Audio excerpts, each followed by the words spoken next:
Yan, ang aking ipinapakita sa inyo ay isang klase ng red beans.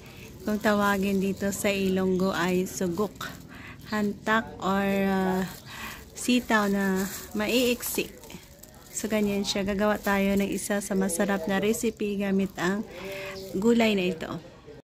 Matapos nating linisin at nahugasan na rin natin. Along the way, samahan nyo ako sa mga sangkapan na ating i-add on dito para sa ating masarap na ulam.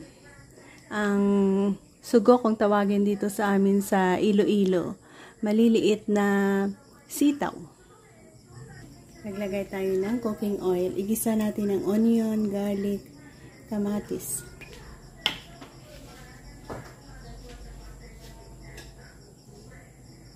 Garlic.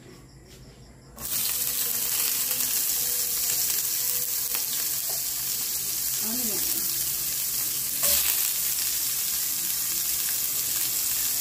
At kamatis.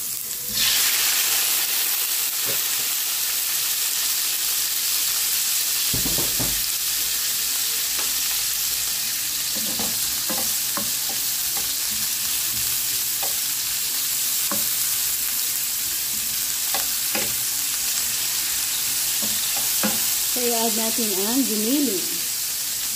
Ayan tayong giniling.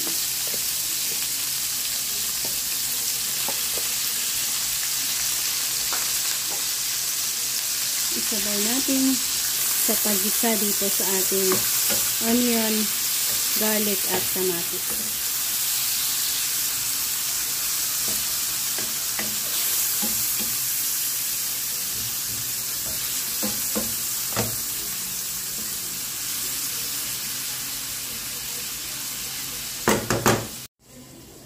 Check out.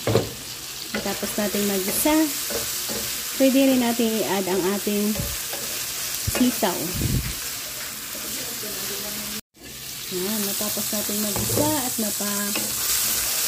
ang bango. I-add natin ang sitaw.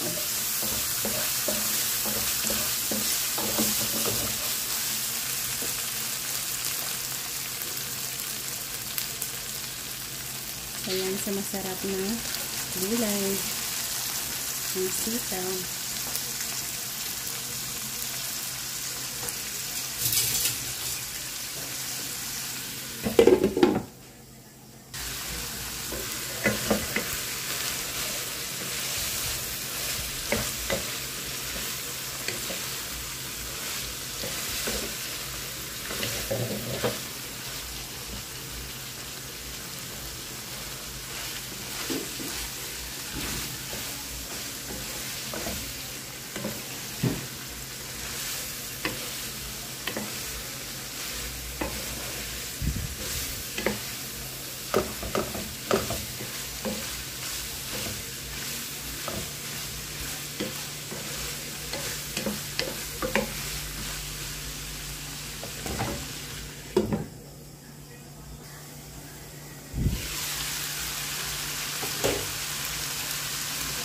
Dagdagan natin ng tubig.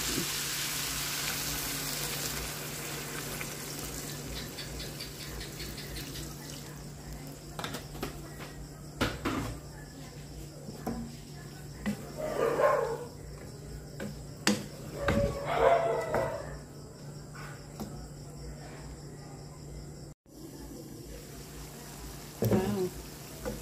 Sakto lang. Mag-add tayo ng pechay.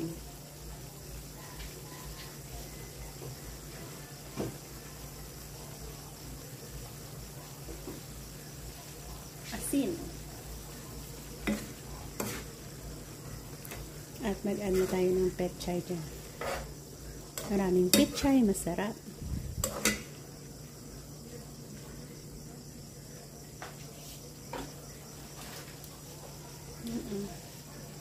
Ang gandang na pechay na ating din harvestan sa ating garden.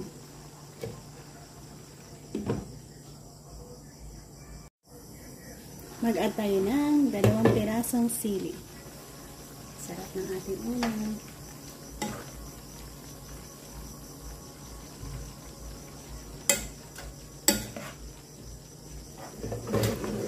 Sarap ulam.